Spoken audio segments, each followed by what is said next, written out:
Assalamualaikum warahmatullahi wabarakatuh. Selamat pagi teman-teman dan Bapak Joko, Dr. Joko Suharyanto, SE, MM, CPOD. Hari ini saya akan mempresentasikan hasil observasi dan analisis saya mengenai pengolahan kepemimpinan di Kementerian Agama Jakarta berdasarkan pengalaman saya pada saat saya menjalankan magang di sana. Presentasi ini akan membahas definisi organisasi, pengalaman pribadi, kelebihan dan kekurangan kepemimpinan yang saya amati, serta saran perbaikan berdasarkan teori manajemen sumber daya manusia.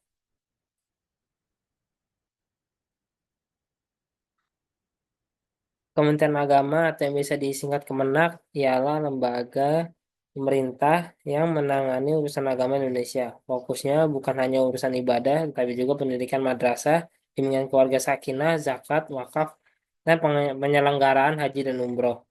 Di Jakarta, saya ditempatkan di Kanwil Kemenak Provinsi DKI Jakarta yang berada dekat dengan Masjid Istiqlal Jakarta, kantor wilayah yang menjadi perpanjangan tangan dan dari pusat untuk melaksanakan kebijakan program kerja. Organisasi ini bersifat birokratis, artinya struktur kerjanya jelas, hierarkis, dan semua pekerjaan diatur dalam sebuah SOP atau peraturan yang kuat. Pengalaman atau operasi saya selama saya selama magang, saya banyak mengamati bagaimana pimpinan menjalankan tugasnya dalam mengatur, memberikan arahan, dan mengelola pegawai. Saya melihat sebagian besar gaya kepemimpinan yang diterapkan adalah top down, yaitu pemimpin memberi perintah atau membawa yang bawahan menjalankan. Komunikasi umumnya hanya satu arah saat rapat. Atasan menyampaikan agenda, lalu membagi tugas, dan minta melaksanakan sesuai arahan. Sebagai anak magang, saya hanya diberi tugas teknis seperti menginput data, membuat laporan, atau mendokumentasikan kegiatan.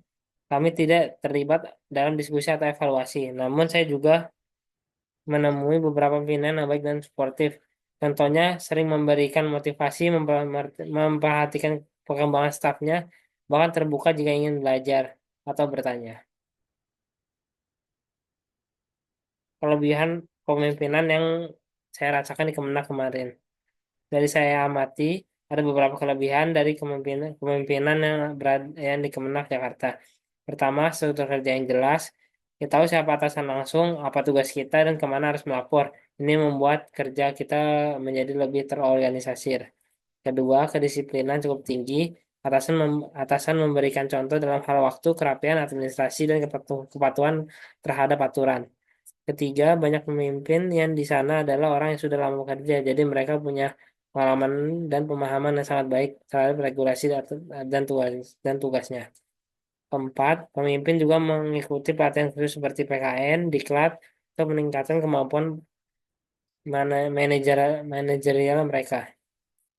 Kekurangan yang saya alami dalam kepemimpinan di Kemenak. Dari yang saya amati ada beberapa kelebihan, ada beberapa kekurangan. Namun, tidak semuanya ideal. Ada beberapa kekurangan yang saya rasakan selama magang. Pertama, komunikasi hanya satu arah.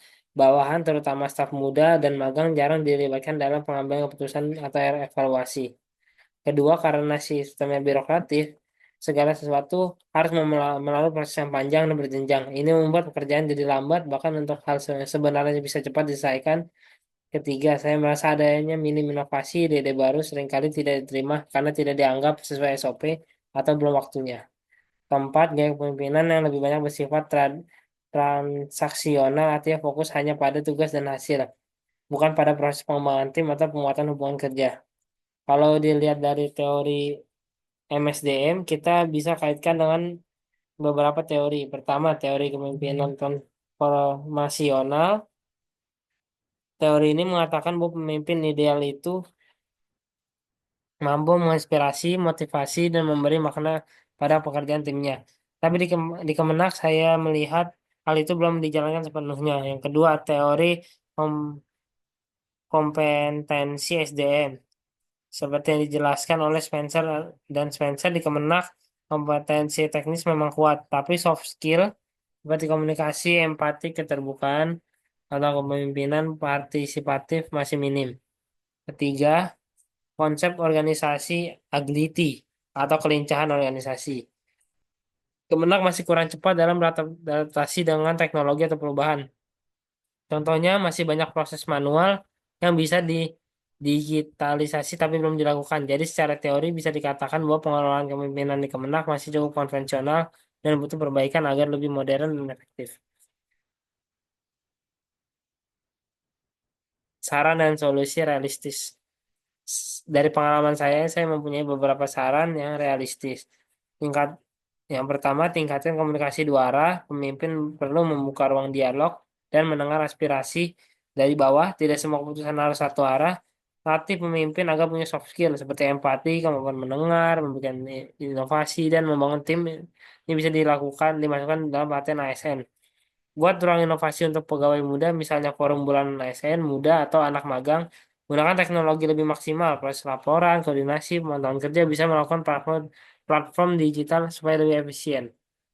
Dengan langkah-langkah ini, saya yakin Kemenak bisa menjadi instansi yang lebih modern dan adaptif. Pelajaran untuk pengembangan diri. Buat saya pribadi, pengalaman magang ini sangat berharga. Saya belajar bahwasannya pemimpin bukan hanya soal jabatan, tapi soal tanggung jawab, kemampuan menggerakkan orang lain. Di lingkungan birokrasi pun kita tetap bisa belajar tentang disiplin, akuntabilitas, dan pentingnya kerja struktur. Yang paling penting, kita harus proaktif, berani mengumumkan ide, dan terus mengembangkan kemampuan diri meskipun belum berada di posisi pemimpin. Kedepannya saya ingin menjadi profesional dan bidang karir yang tidak hanya bisa bekerja tapi juga mampu memimpin dengan nilai komunikasi yang baik dan semangat kerjasama.